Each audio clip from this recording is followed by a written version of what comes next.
Welcome to Rhyme and Reason, hosted by Dr. Barry. Today, Barry welcomes assistant coach of the Milwaukee Bucks, Vin Baker. And now, here's Dr. Barry Ryman.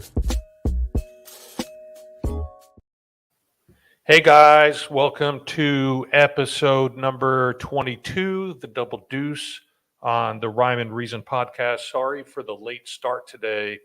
We are experiencing some technical difficulties behind the scenes. We got Vin on, and it looks like he is somewhere in a hotel, and it doesn't look like his service is very good. We got a video of him up, but he couldn't hear us saying anything. So my producer, Greg, is behind the scenes working on that as we speak. So I'm hoping we can get this to work. I don't know where in the world Vin is today.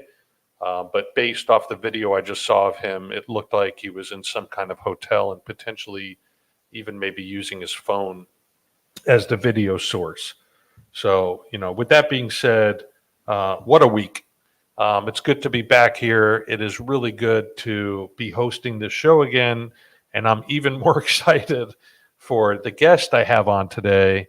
I'm a little nervous on whether he's actually going to be able to hear us or we're going to be able to hear him. So more will be revealed about that. A little backstory on how I met Vin. This was probably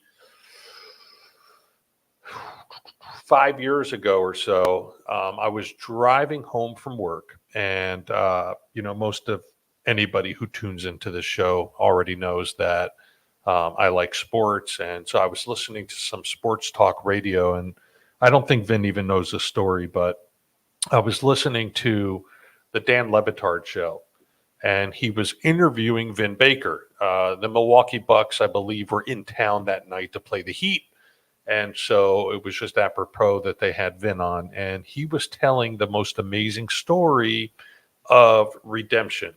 And I did not know, and I had followed him as a basketball player in the early and mid 90s, but I did not know that he struggled with addiction. And he got very vulnerable and very honest on this radio interview.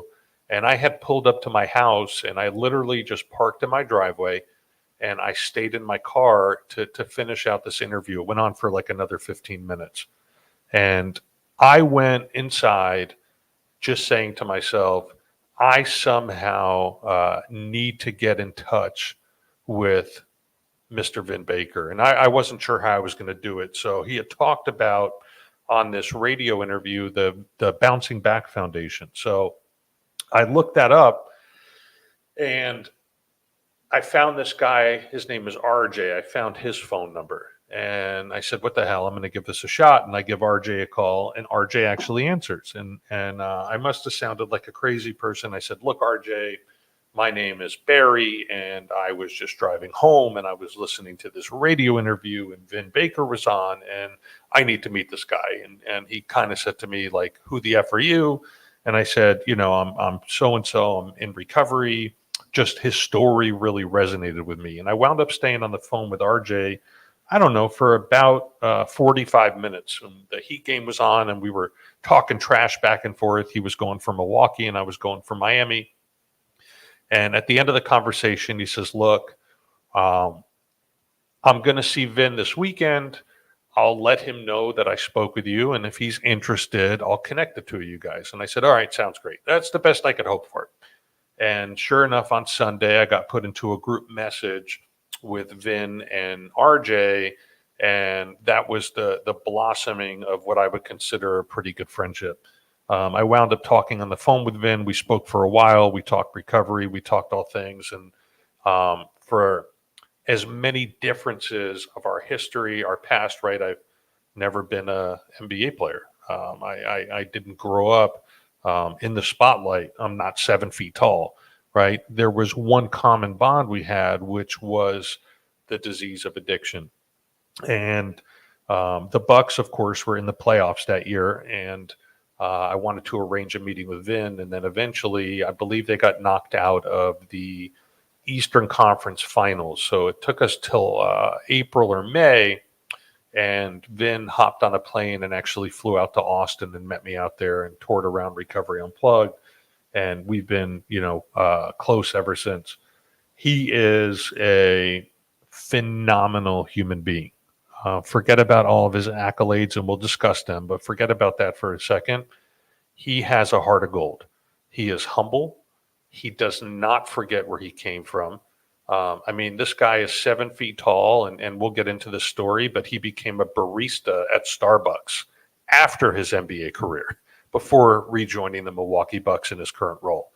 So super humble, super awesome. And it looks like he's going to be calling me over the phone. So let's see what happens here, if I can potentially bring him on. We're going to see how this works. Greg, are you there? All right. You want to come on camera, Greg, and kind of talk a little bit and tell us what's going on? There he is. Sure, absolutely. Hello, everybody. I am behind the scenes Greg. I produce all of our productions here. We are having some connectivity issues, as we do when guests are traveling sometimes. And so we are going to adapt and pivot. And so even though we can't bring Mr. Baker up on the screen through our streaming platform, him and Barry are just going to speak. All right. Vin, you there? Yes, I am here. Okay. Greg, can we hear that on audio? Yes, we can. Crystal clear. And Vin, can you hear me? Yes, I can hear you perfectly fine. Yeah. Okay, perfect. So I'm gonna hold this phone up to the mic, and this is a very unconventional way to do a podcast. And I know you just probably missed everything I just said about you.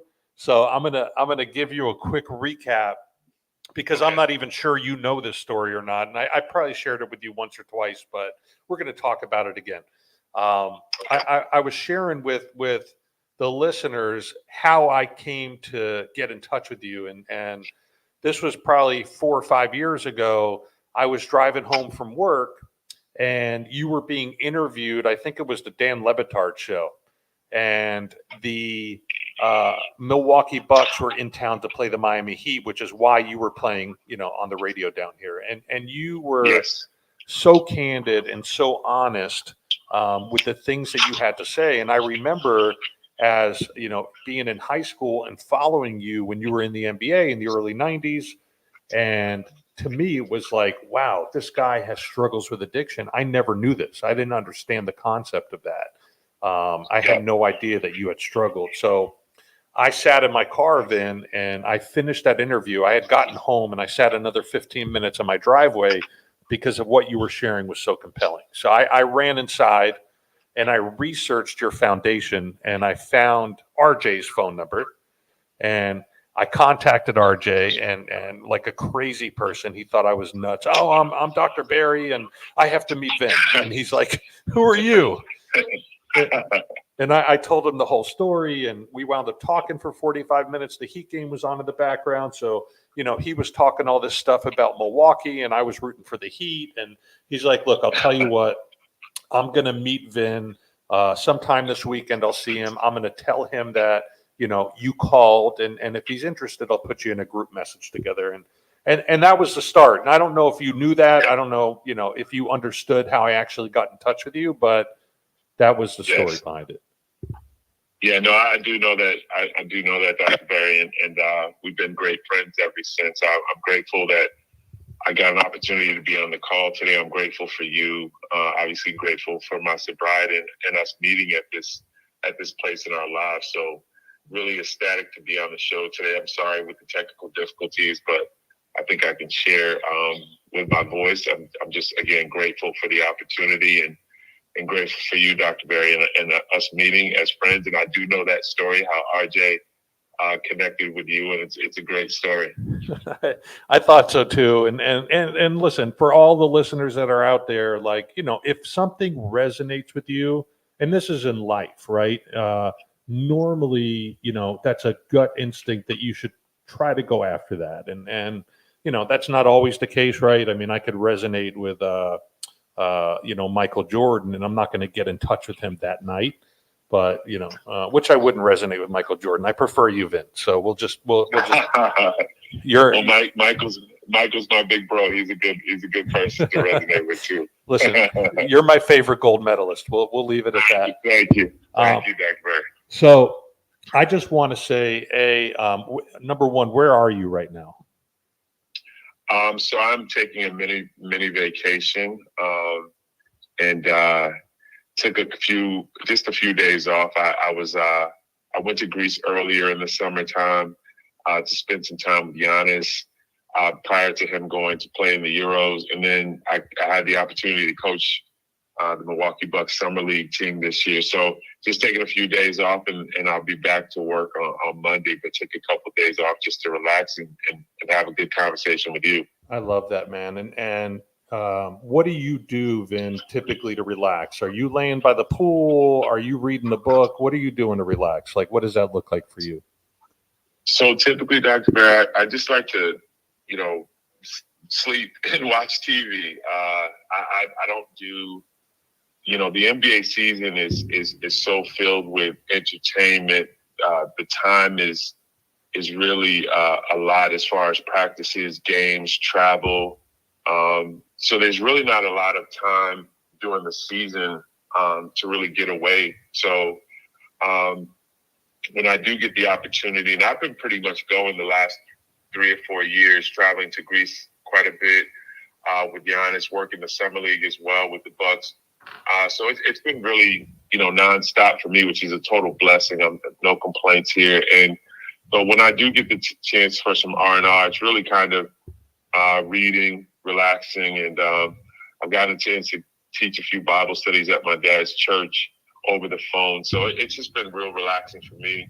You know us, Dr. Barry, we live life on life's terms, and I'm finding a ton of enjoyment doing that. I'm obviously finding a ton of enjoyment coaching the Milwaukee Bucks, being an assistant coach of the Bucks. So this rest and relaxation is much needed, and then I'll be ready to go on Monday. I don't know if there's anybody more deserving that works any harder than you do. So I really want to thank you from the bottom of my heart for making the time to come on this show today, even though you're relaxing, resting, and you're on vacation. So I know what the grind is like. And you're not seeing the comments on here, but it says Vin or Barry don't have drinking or drug problems, but trying to recover from anxiety.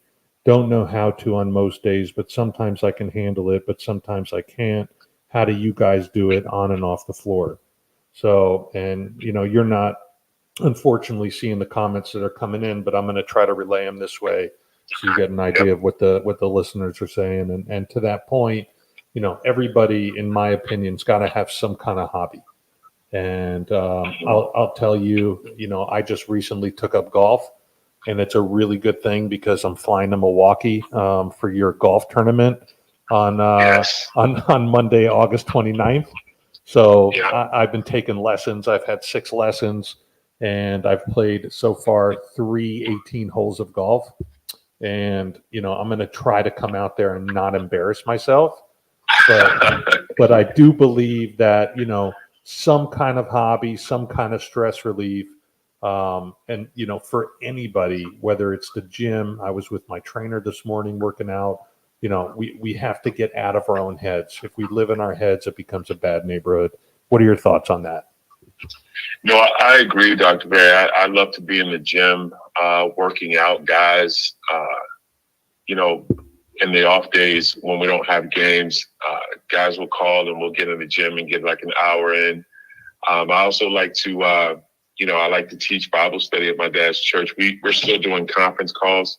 So I like to teach. I like to obviously read my Bible, meditate, and just spend time just really relaxing in my mind. Like, again, there's so much going on. Like, the biggest thing I try to do is prioritize what I have going on, because it's just important that we list the things, the priorities, a schedule, an itinerary. So just reading for me when I'm not in the gym, and spending a lot of downtime, just giving my brain a break from all the things. 'Cause there's a lot of things that go on in all of our lives. And so for me, it's meditation, it's prayer, it's reflecting. Just having this opportunity to be, 12 years sober. My memory, my mind is functional. I'm doing the right things, thinking about the right things all the time. And so I just have to make sure I'm scheduling and making an itinerary and making things a priority. But the biggest thing is for me is control what I can control. And, a lot of that sounds easier. I think that's easier said than done. But biggest thing for me is control what you can control, and don't spread yourself too thin, over promising and under delivering. I really like that. I mean, that's a really deep statement. Control what you can control. And it sounds so simple, right? But if you think about, what do they say? About 90% of the stuff that we worry about never actually comes to fruition.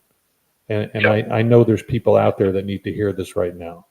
And it reminds me of the Serenity Prayer. God grant me the serenity to accept the things I cannot change, the courage to change the things I can, and the wisdom to know the difference. Control what you can control and leave the other stuff aside. And I need that reminder, even as somebody who's been in recovery a really long time, because, sometimes we get in our heads. And, Anthony, again, just chimed in, love to try to control what I can, but don't know how sometimes. And listen, life is a learning process, and that's what we do.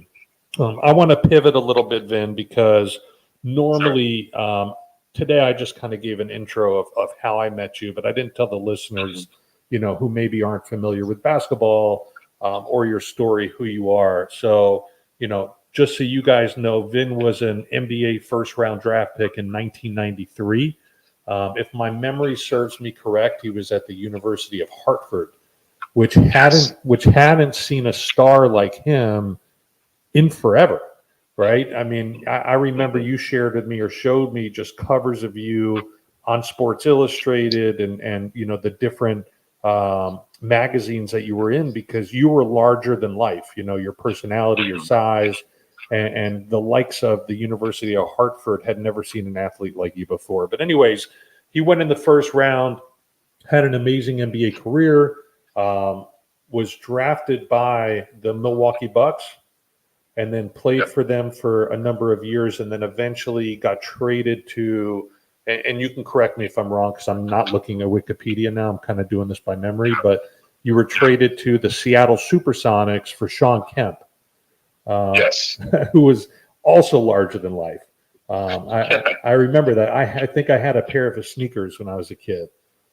And then, Vin fell on hard times, but it was his relationship with the owner of the then Seattle Supersonics, which was Howard Schultz. And Howard is, as you guys know, the owner of Starbucks. It was your relationship with Howard that became pivotal into your transition on from the NBA and into your recovery journey. Is that accurate? Yes, that's accurate. Howard is a good friend, and when I was probably a year into my sobriety, 1 or 2 years into my sobriety, and I reached out to Howard and I just called him, and I literally hit rock bottom in every sense of my life and every sense of the phrase, financially, spiritually, physically. And so when I got back, when I sobered up for a year, I think it was year one, maybe going into year two, I reached out to Howard and I said, I need to get back into working. And when he picked up the phone, he was so excited and, connected me to Dr. Calvin Butts at the Abyssinian Baptist Church in Harlem, New York. And I went there for my master's program, and then that's kind of how things got the ball rolling with me getting back into the things that I'm doing now. But yes, Howard played a very pivotal role in helping me on my journey, on my sobriety journey, and I'm so grateful for him and his family, Jordan and Miss Sherry Schultz as well. I mean, and you're leaving out an interesting tidbit, because you hold the record right now for the world's tallest barista to ever work at Starbucks. Yeah, I do. Like I'm so happy, and I'm glad you brought that up, Dr. Berry, because it was I worked there for a year. I was a manager at like 4, or assistant manager at like 4 or 5 different stores. And I might hold the record for the tallest barista, but I might hold a bunch of dubious records for like the worst timing of getting a coffee prepared.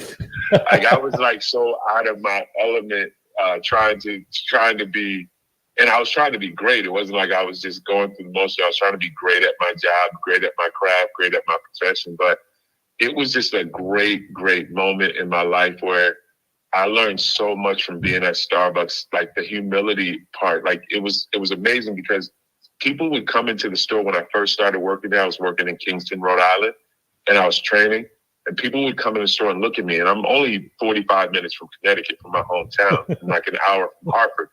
So it's not like people don't know. I'm in that area, and people are like looking like, is this some kind of joke, or is this some kind of, are we about to be punked or something? Like I'm coming from behind the counter. I'm getting drinks. I'm taking names. I'm getting bagels. I'm doing the whole 9. But it was really, really, really a great experience. And Dr. Berry, I'll be honest, I would not trade. Like you mentioned the All-Star games and the All-NBA and the Olympics. I wouldn't trade my year at Starbucks in for anything, because it just put me in a place where I needed to, just refresh and hit the restart button of what's important in life. And we talked about controlling what you can control. Like I had no pressures other than the obvious of the job, but it was like, I'm going to be the best manager the best barista I can possibly be. And I learned so much from being in that moment. It was directly connected to my healing, my sobriety, my mental health. It just helped me in so many facets of my life. And in a weird kind of way, it prepared me to become an NBA assistant coach.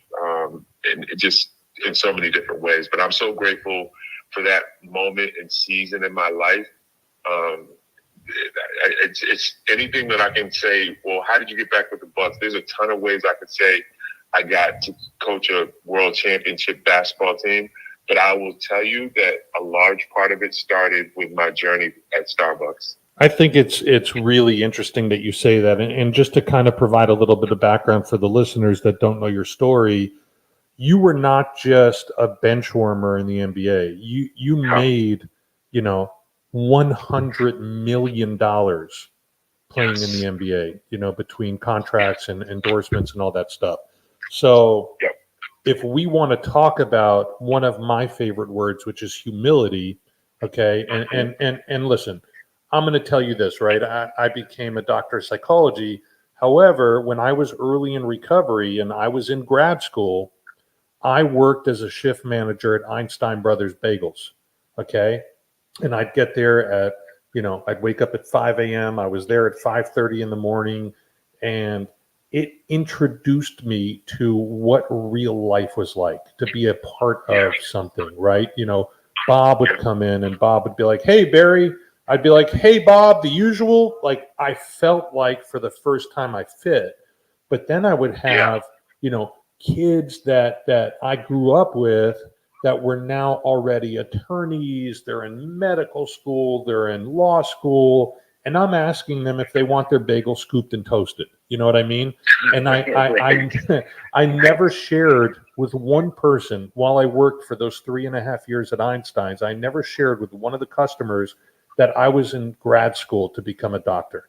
Because for me, it was the humility aspect. And that doesn't mean that working at Einstein's is a terrible job, right? I miss those days. I miss those days of simplicity. I miss those days of interacting with the community, on a different level. And I think that, sometimes, and it shows me, your story, and I'm sure the listeners can relate to this, that from your stature and where you were and the money that you made and the spotlight you were in and the magazine covers you were on and the all-star games you were in and at the Olympics and winning a gold medal, for you to hold the dubious record of slowest coffee ever made but enjoy it is, really tells me that the depths your addiction took you to, Yeah. right? That this is something that you needed. And listen, Absolutely. I could be wrong, right? But I do think that anybody, who has done what you've done, accomplished what you've accomplished, and then to turn around and hey, it helps. You were hooked up by the owner of Starbucks to get your job. Great. But you know what? You showed up for a year. And it was these little baby steps. I work with a lot of people in recovery, right, that come out of treatment. And when we suggest taking a job at Starbucks or at Dunkin' Donuts or at Einstein Brothers Bagels, right, instead of immediately going into a call center to sell some phony ass scam insurance, right, so they can make the quick bucks, they all scoff at it like, oh no, well, you don't understand. I have a college degree. And I'm like, I don't care what kind of degree you have, right? This is what you need right now. This is a job that you can work at during the day that's not going to take away your evenings, where you could still make your intensive outpatient groups, or you could still make your 12-step meetings and build yourself a little bit of a solid foundation before you venture off into what we would like to call a career, right? So absolutely. And I'll double down on what you just said, Dr. Berry. Like, I think the biggest thing that helped me in that moment, in that season of my life, is I didn't have, like, for me to go into Starbucks and work, like, I had to, like, erase all the stardom of being an MBA, all the things that we mentioned. All that stuff was out the window. Like, I was prioritizing when I had the $100 million. I was prioritizing my reputation. I was prioritizing my game. I was prioritizing making more All-Star games, winning championships, making it to the playoffs. When I got to Starbucks, and, by now it had been a trend, it trended that I was working there. Former NBA All-Star, loses $100 billion, now works at Starbucks. That was the story. But what people don't realize, as that was the headline, as it should have been, like, that was a moment in my life where I got an opportunity to prioritize my sobriety. And I want people to come and sit. It wasn't like, it was tough my first 3 or 4 days. I'd be lying to say it wasn't tough my first 4 or 5 days walking out from behind with this green apron that was way too short. But I got a chance to prioritize personally, for me, my sobriety. Like, I didn't have any fanfare. There wasn't anyone watching to see if I got a chance to, and it was either I was going to prioritize my sobriety, forget about all the great stuff that I did as a pro, and say, my sobriety, this job comes first. And like you alluded to, Dr. Berry, I showed up every single day. I found out what a clopin was. I closed Starbucks. I opened Starbucks. And for me, I felt like I was getting stronger. I felt like I was getting better. I didn't look at it. I didn't view my job at Starbucks the way anyone else viewed it. I felt like I was growing as a person by working at Starbucks. And I wouldn't trade that experience in. Like, I wouldn't trade in the gold medals, the All-Star. I wouldn't trade my experience at Starbucks in for the world.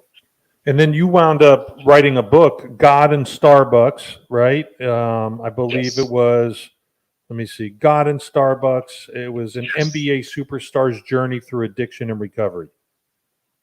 Yeah, I partnered with HarperCollins and wrote a book, basically like a memoir, kind of talking about my NBA career, all the pitfalls, things that happened to me during the course of my career that led me into addiction.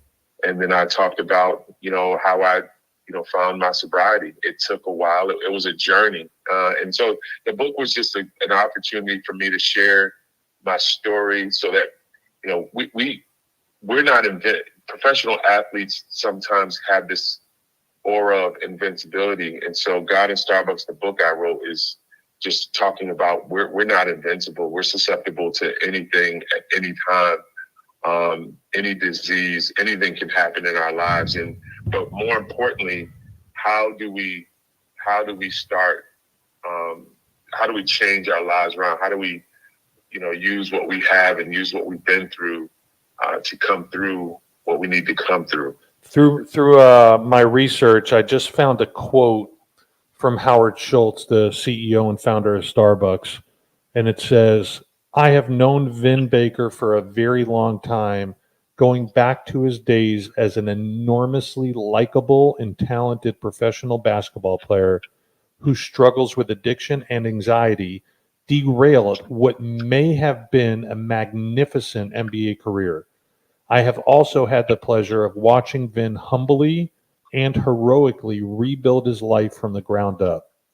That journey of redemption, of finding salvation through family and faith, and the simple pleasures of doing an honest day's work, is at once heartbreaking and hopeful, and is captured brilliantly in Vin's memoir. God in Starbucks is a powerful and moving story written with fearless candor by a man who I am proud to call my friend." I mean, what a testimony awesome. that is. Yeah, it's awesome that Howard, and again, he's a good friend, and his family, great friends of mine. And I think one of the things he said in there that kind of sparked another thought in my mind, Dr. Bear, is like, the one thing I want people who are listening to know that your journey through addiction, disease, alcoholism, whatever, it's part of the journey. Like, as much as I wouldn't trade in the Starbucks piece, I feel like what I've gone through as a professional athlete, being at the top of the mountain, going all the way to the bottom of the mountain, in some spaces the valley, it's made me who I am today. Like, so I appreciate the journey. I appreciate every part of the journey. And so I want to encourage folks who are maybe at some point of the journey and it seems bleak and dark, that it is a journey. Like, and at some point, that dark place is going to be hindsight, and you're going to feel stronger. You're going to feel better once you've gotten to that place where you're at peace with everything that you've gone through and everything that you've done. I wouldn't, at 50 years old, for so many years, Dr. Berry, everyone wanted the story to be Vin Baker loses $100 million. And that was a story, right? And so I'd always say to people, like, think about this for 2 seconds. Like, if you had a Lamborghini and, God forbid, you crashed it on the side of the road and it was totally totaled, and you get out and you're healthy and you walk away from it, and all everyone wants to talk about is how the Lamborghini was crashed, right? And how messed up the Lamborghini is. But for me, saving my life was much more important than saving my career. And those are two different things. So I know now in hindsight that everything that I went through was for a reason. I don't want to change it, because everything that I went through was for a purpose. And got you to where you're at today.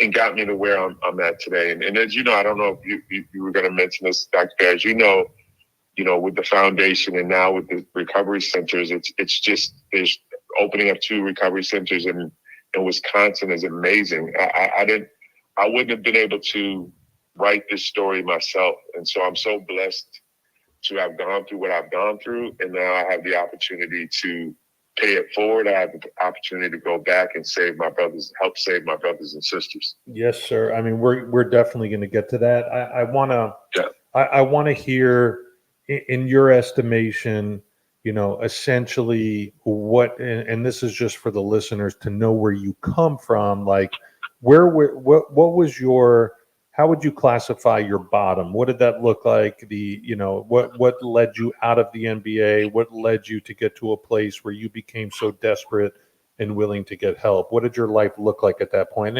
And you could share what your life was like before that, that led you to where you wound up. Well, for me, I didn't drink alcohol until I was a junior in college. So I didn't really have the background of it. Our parents, my dad's a Baptist pastor, mom, first lady of the church. So I didn't really I grew up just with them, and they were very strict. So my first drink came when I was a junior in college. And I think by the time I would say my 6th or 7th year in the NBA is when I started to, or 5th year in the NBA, I started to really drink more. And to be honest with you, Dr. Berry, I was drinking like every day, but it really didn't affect me. Like I was drinking, but I was like playing basketball. I'm at the height of my career. I'm partying, and it feels like professional athlete. This is what we do. We party hard and we play hard. We play harder and we party hard. And so it didn't really hit me in 1997 and 98 that this could potentially be an issue. And so I would say my bottom came when we had a lockout in 1999. I want to say 1999, 98, 99 season. We had a lockout. And over that time of the lockout, I was drinking like every single day, not thinking anything of it. Like the season's not going to start. We're just going to, resume next season, the following season. And I was like drinking out of control. So the season started. And once the season started, I was out of shape. I didn't realize that the liquor would put so much weight on me. So I got all this weight put on. And I went to a game one night, Dr. Berry, and I'm at the free throw line. I didn't know what withdrawals were. I didn't know what was going on. I just knew that I was partying all the time. And like the past, I'll figure it out. Well, I went to a game and I literally was at the free throw line. I wasn't a great free throw shooter to begin with, but I'm literally at the line shaking. My body's like trembling and I don't know. It's out of control. And so,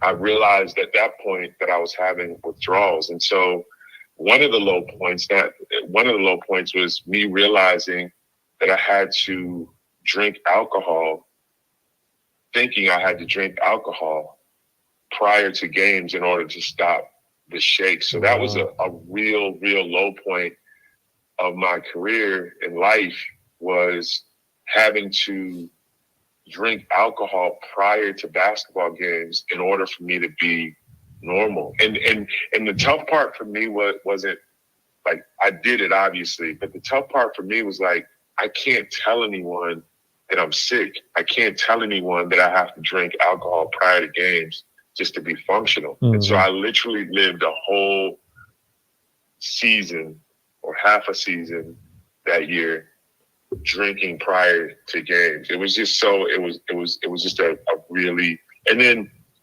of course, after, a few years, I was traded to the Celtics, going back to New England. I'm from Connecticut, so I was traded to the great Boston Celtics. And then, I was an alcoholic. I was traded, but I was an alcoholic. And again, I couldn't say anything, or at least I thought I couldn't say anything to anyone.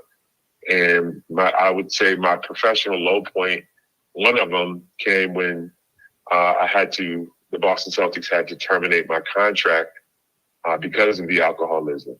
And how did that come to light? Like, what did they say? Well, first of all, they gave me every opportunity and helped me on every day. I had great support from the Celtics to try to get healthy. And I just wasn't in a place. So how it looked, Dr. Berry, I'd show up the same way I was doing in Seattle the previous year. I was showing up, reeking of alcohol, smelling of alcohol. My game was just totally all over the place. I was playing poorly. And so, the rumors, the conversation started to swirl is, am I drinking too much or do I have an issue? And of course, my stinking thinking, I would deny it and figure out a way to keep lying about it. And so ultimately, I was tested. I was tested for it. Each day I entered a program to be tested for it, and I obviously failed every test. And so that led to the termination of the contract. And at that time, Dr. Berry, I think I had like $30 to $40 million left on my deal. And so I was told. Which back then, by the way, just to put it in perspective, back then, that's a huge deal. Okay. And that's the big deal. Yeah. That's the max deal. Like, I know today your boy Giannis, who you are very, very, very close with, the Greek Freak, He got like a 200 and what's his deal? 200 and 220, 200, yeah, something like 220 that. million. Yeah. So the deal you had back then, you know, in the late 90s is, you know, when we take into account inflation, I mean, that's close to, you know, what you as a player would have garnered in today's NBA. Yep. Exactly. That deal that I signed with Seattle was a max deal. It was similar to all the 220s, the 180s. It was similar to that deal. So, you know, that was a point where when they terminated the contract, it was terrible. But I have to say this, Dr. Bear, I don't want to get like too far removed from the beauty of and the blessing and the grace and the favor of all this. Is like when they terminated my contract, it was embarrassing, it was hurtful, but for me, something had to give. Like I had to have something drastic happen. And it wasn't like I got sober right after that happened, but I had to, it was the beginning of the end for my NBA career. And for my sobriety to begin, my NBA career, the whole comeback kid, the whole I want to be an all-star, that had to end. That had to be buried in order for me to start my journey to sobriety. Yeah, I mean, you know, you did not have the capacity to get better doing what you were doing in the situation you were in, left to your own devices.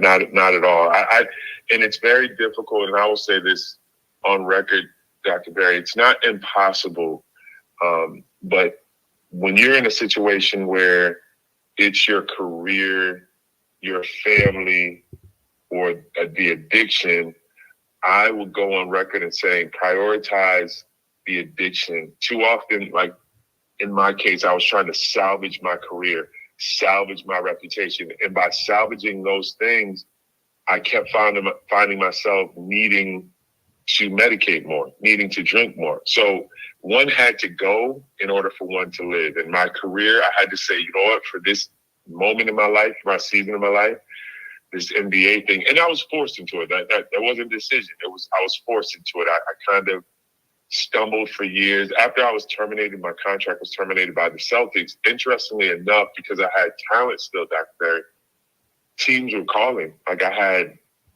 it was interesting. I had your beloved Miami Heat.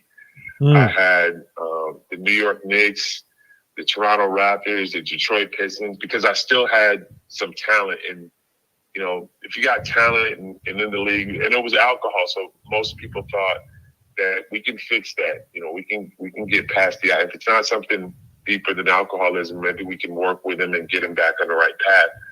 But in all honesty, I had to leave the game of basketball together, or the game of basketball left me, in order for me to realize that I need to take my sobriety. I need to prioritize my health before anything else. Love that. Bringing up the Miami Heat, did you ever have a conversation with the Godfather, Mr. Pat Riley himself? Oh my God, Pat Riley was so amazing to me.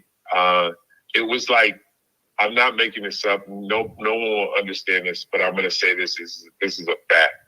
So my contract had just been terminated by the Boston Celtics. So I'm at home like, that's it. I'm going to hit the reset button at some point. And then I start getting these calls got a call from Isaiah Thomas. I got a call from Larry Brown, who's with the Pistons. Then I get a call from the Heat, from Coach Riley.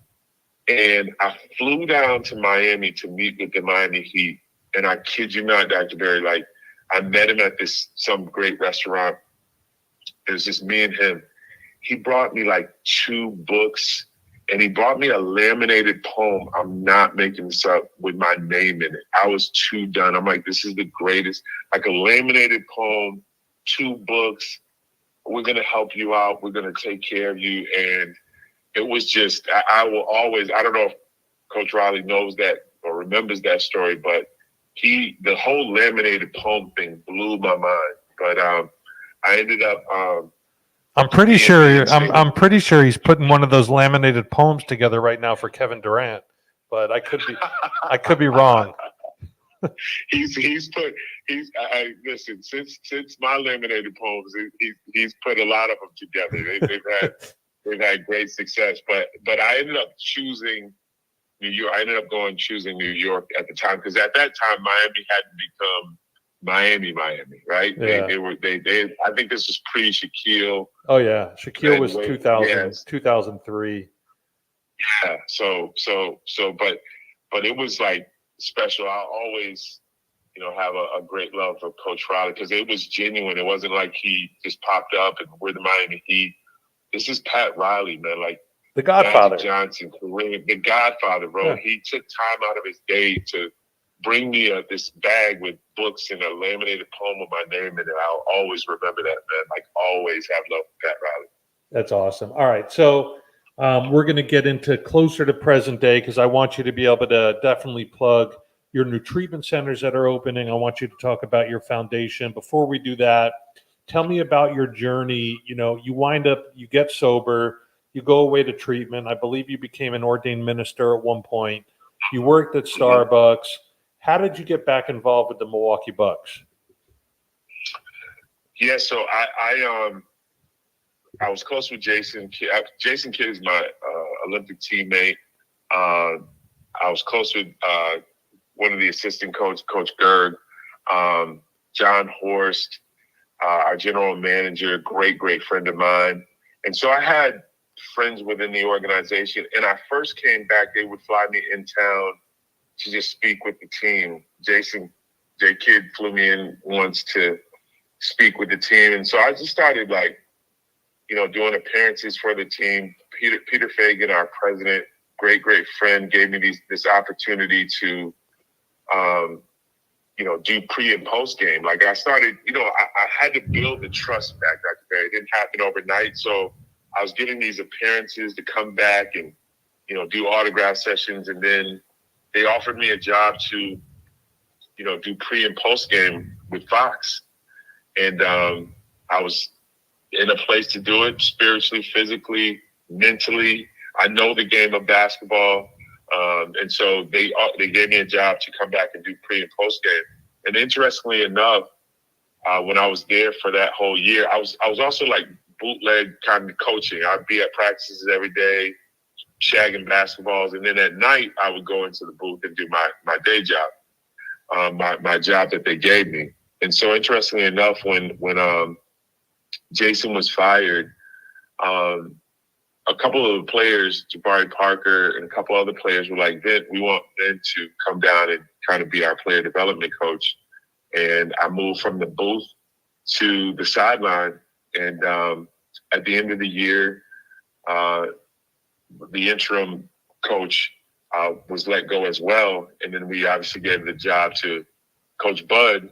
And, Coach Bud blessed me with that, gave me an opportunity to be on the staff. And it was awesome. We talked, we chatted about everything, my history and where I was in life. And, he thought it was a great opportunity for me to join his staff. And I was in the right place at the right time.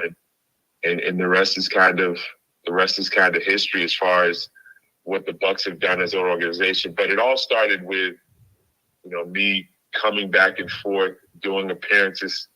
And the organization just looked at, I've obviously have a history there, playing for 4 years, been an all-star. But I think the one thing I will say, Dr. Barry, I tell people all the time is, like, I did have my disease and my situation with my alcoholism, my reputation. But the one thing I did maintain is I didn't hurt anyone. I was just hurting myself. Like, mm-hmm. I wasn't like, so it wasn't when I came back the second time, there weren't people like, nah, don't let him in the door. Don't give him a fob. They were like, we're going to give him a chance. So it just worked out kind of in increments, kind of one day at a time, building trust with the organization. And then Coach Bud gave me the opportunity to coach. And now I'm coaching what I think is, have an opportunity, what I see as the best player on the planet. And Chris Middleton, Drew Holiday, Brooke Lopez, Pat Connaughton, Bobby Portis. I'm getting a chance to be a part of a situation that to your demise, maybe another championship. Dr. Barry. Listen, I'm proud to say that we came closer this past year than you did. You did. You But absolutely did. In fairness to the Milwaukee Bucks, you were hampered with a injury to Chris Middleton. Okay, so I do believe that if Giannis, had his sidekick near him, we more than likely would have been facing you guys in the Eastern Conference Finals and not those pesky Boston Celtics, who I also hope do not add Durant to their team, because that'll be a disaster, I think, for both of us. So, And let me say this too. And let me tell a quick story really quick too. I want to give a praise to Wick Grosbeck, the owner of the Boston Celtics. What an amazing moment. On this journey of sobriety, you meet amazing people, and then there's people in the NBA are so excited. Jeff Van Gundy. I've run into people, they're just so happy that I got this new lease on life. But anyways, we were playing the Boston Celtics. I think it was Game 6 in Milwaukee. And I saw Wick Grosbeck. And keep in mind, Wick was the owner when I had my situation in Boston. And it was obviously it wasn't a great separation. But again, the Boston Celtics did so much for me that, assisted me in so many ways for me to, get sober, but I just wasn't ready. So an amazing moment for me out of, equal, in my opinion, to winning the championship is I saw Wick before the game, and he said, "I'm so happy for you. I'm so proud of you. And I want to make a donation to your foundation. I want to find out more about your foundation." It was just a special, special moment. Here's a guy, I don't know, 15 years, I don't know the timing, 17 years that, we had this kind of bump in the road for his organization and me personally. And we got a chance to see each other and talk and celebrate this sobriety together. Now, they kicked our butts. They went on to beat us, but it was just a special, special moment that I shared with Wick prior to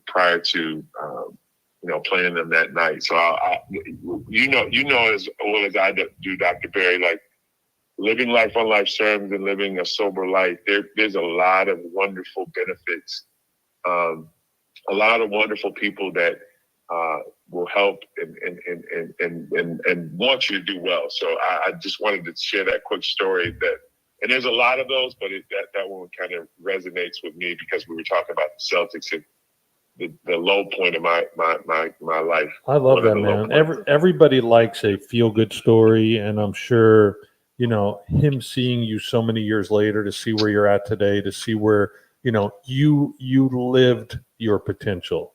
You didn't just have potential, but you lived your potential. And people like that stuff, man. People like a winner. People like a good feel-good story. People like to see somebody climb from the depths of what I would consider to be hell, and come out on the other side.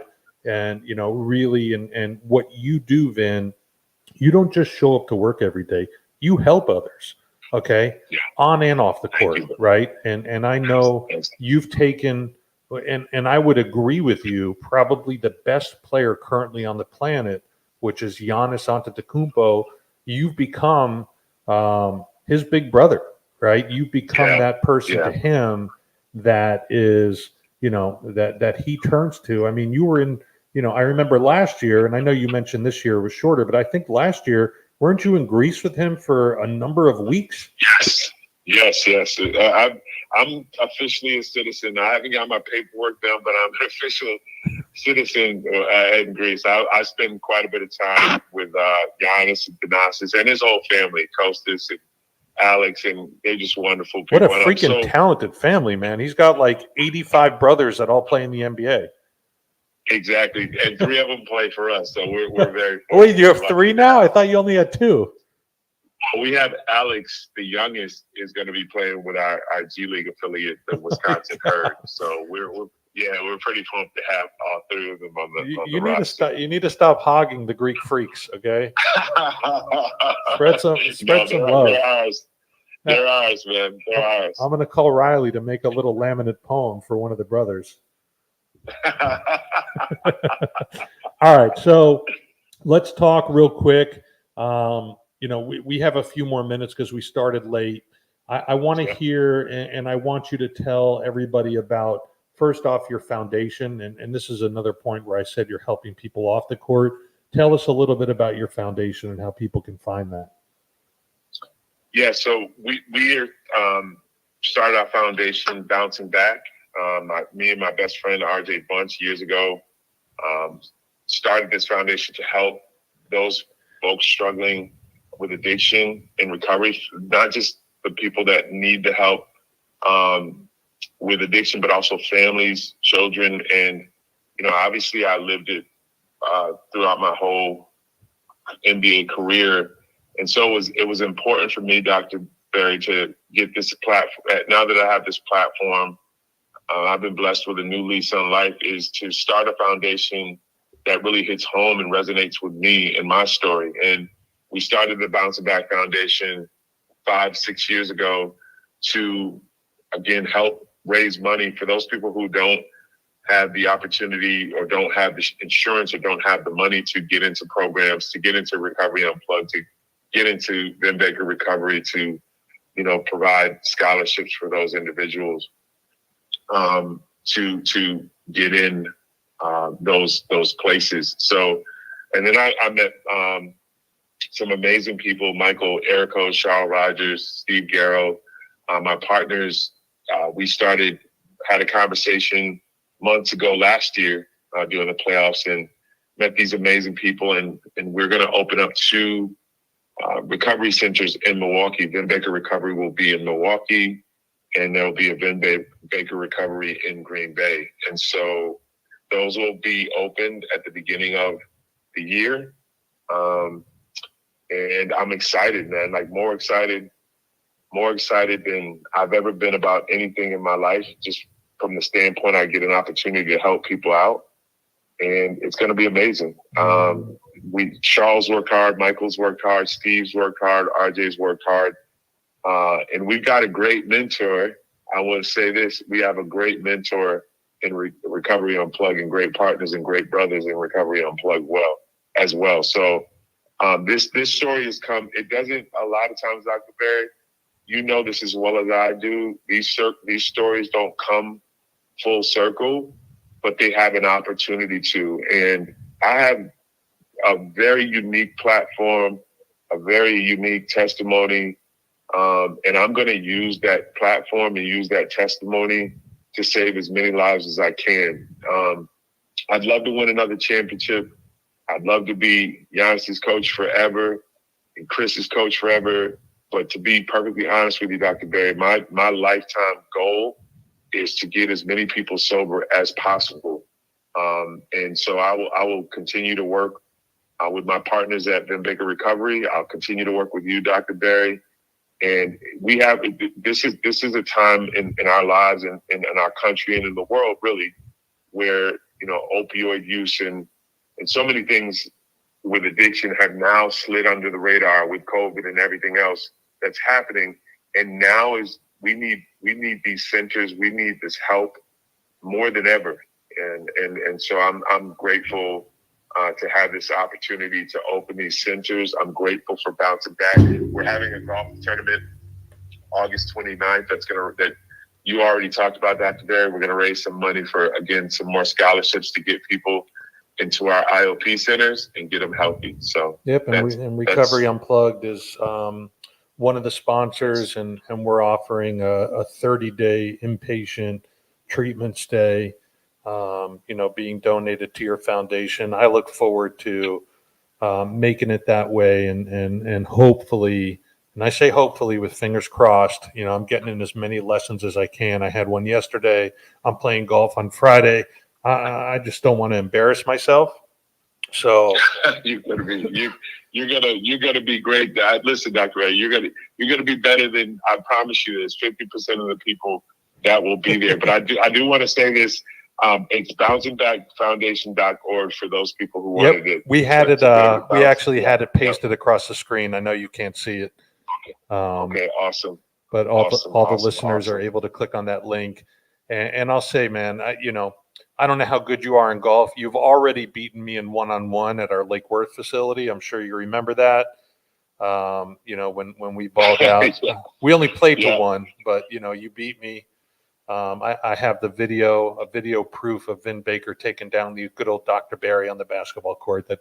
And I'm 6'3" tall. You really made me look like a shrimp. So again, Vin, I just want to say, we are so grateful. Number one, for your time that you've taken on your vacation here. I hope you get this much needed R&R, because it is back to the grind for you on Monday.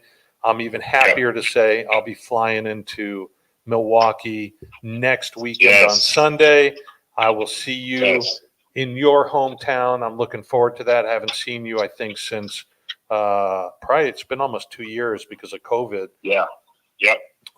And listen, you keep doing what you're doing. Milwaukee has become a breeding ground for coaches to be plucked off the assistant coaching platform and plopped into the head coaching streams of the NBA. Give a little shout out to our friend Taylor Jenkins, who was an assistant coach by your side, who has now, led the Memphis Grizzlies the last 2 years, and they had a pretty darn good season last year. So, and Darvin Ham, who's now coaching. Shout out to Darvin to the Lakers. Yep. With the Lakers, yeah. That's what I'm saying. That you guys have become like you guys are like the New England Patriots of the NBA, where all of those assistants from the New England Patriots wind up as NFL head coaches. Not all of them with success. But we don't like the Patriots. No, we don't. I'm not a big Patriots fan. I'll leave that for my fellow New Englanders. There we go. Thank you, Vin. Just hang on the line for a second. We're going to end the show. I just want to talk to you offline for 1 sec. Greg, take it away, buddy.